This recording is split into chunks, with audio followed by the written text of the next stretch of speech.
Movie lovers, gather around. Today, let's talk about a classic film from 1977 that's a real roller coaster ride of emotions. If you enjoy movies that mix humor, shock, and sadness, then you're in for a treat. Have you ever had a special moment connected to this movie? Or maybe there's a character that really stuck with you. Share your stories with us in the comments below. Now, let's dive into some interesting facts about the characters. But first, we want to hear from you. Your stories are what make our community so special. So grab your snacks, hit play, and let's explore this movie together. There's more to it than meets the eye, and we can't wait to uncover it with you. Looking for Mr. Goodbar, a film from 1977 starring Diane Keaton, is quite a journey. It follows Theresa, a teacher who enjoys exploring singles bars in New York City. The movie delves into topics like sex, drugs, and the outcomes of risky behavior, making a strong impression on the audience. Directed by Mr. Brook, it skillfully shows the complexities of Theresa against the lively 1970s disco scene.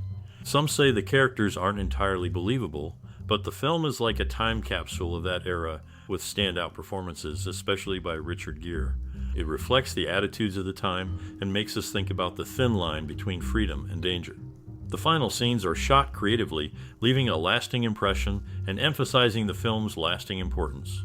In simple terms, it's a movie that makes you ponder choices and their consequences, and it deserves recognition in the history of cinema. In the late 1970s, a famous movie caught the attention of many and left a lasting impression in the world of film.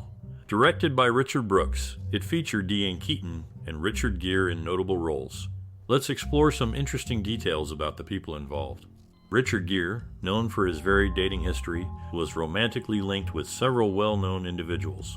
Some of the notable names include Diane von Furstenberg, Barbara Carole, Penelope Milford, and others. Gere's relationships give us a peek into his dynamic personal life during that time. Diane Keaton, another main figure in the movie, had a remarkable career beyond just this film. She starred in 4 movies recognized by the Library of Congress, including the Godfather series and Annie Hall. Keaton's roles in culturally significant films showcased her versatility and lasting influence in the film industry. Interestingly, Richard Gere and his former wife Cindy Crawford lived a lavish lifestyle, owning properties in Malibu, Manhattan, and Connecticut. This extravagant living reflected Gere's success and fame during that period.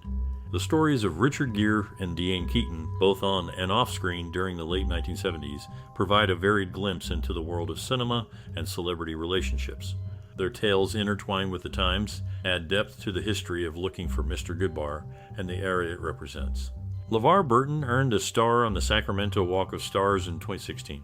Diane Keaton won the Best Actress Oscar for Annie Hall at the 50th Annual Academy Awards on April 3, 1978. Richard Gere and Diane Keaton play lovers in the film. In real life, he dated Barbra Streisand, who dated Warren Beatty, who dated Keaton. This intricate web adds an interesting layer to their on-screen chemistry. Tom Berenger spent several months living in Puerto Rico during his 20s. Actress Diane Keaton had a clause in her contract that prohibited the creation of any production stills featuring sexually suggestive scenes from the film. In 1977, Keaton starred in 2 feature films, one of which was Annie Hall, for which she won the Best Actress Academy Award. However, she wasn't nominated for an Oscar for this film. Despite this, the movie received 2 Oscar nominations, one for Best Actress in a Supporting Role and the other for Best Cinematography, but it didn't win either. In the 1977 movie, there are some interesting things that happen behind the scenes. A famous actress, Tuesday Weld, was supposed to be in other movies before this one, but ended up not being in them. This gave chances for other actors to take those parts. The director, Richard Brooks, did something different to make the movie.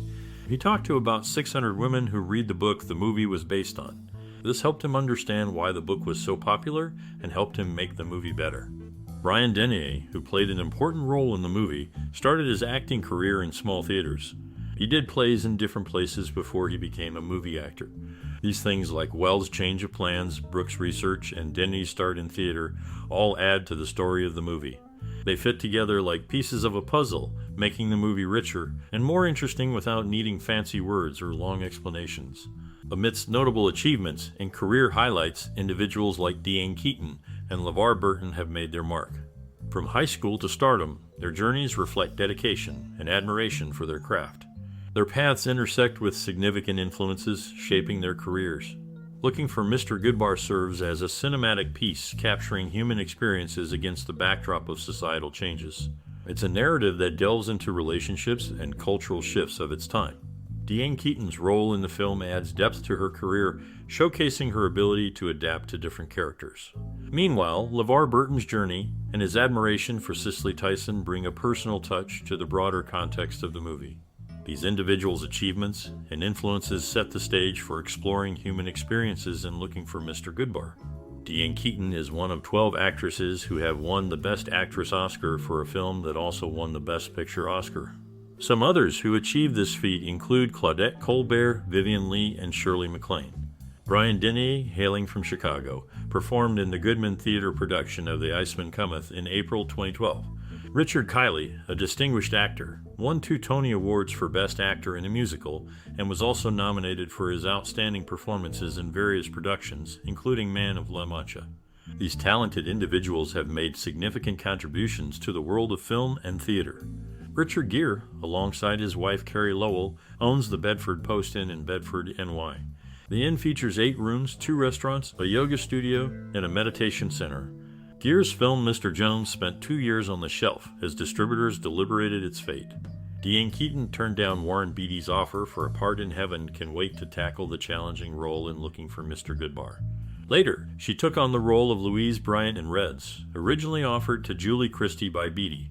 In the world of acting, some big names have made interesting choices over the years.